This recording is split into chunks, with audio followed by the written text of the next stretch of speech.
posibilidad na makabalik sa PBB. Nagbalik tanaw ang maraming netizens sa ginintoang panahon ng Pinoy Big Brother matapos muling magsama-sama ang tatlong orihinal na babaeng host ng nasabing reality show, sina Tony Gonzaga Soriano, Mariel Rodriguez Padilla, at Bianca Gonzalez Intal.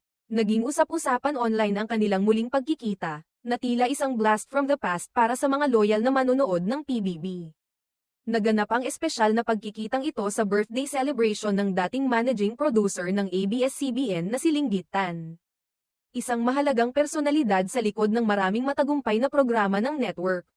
Sa post ni Mariel sa social media, makikita ang litrato nila ni Tony at Bianca na magkakasamang nakangiti at masayang-masaya sa muling pagkikita pagkatapos ng mahabang panahon.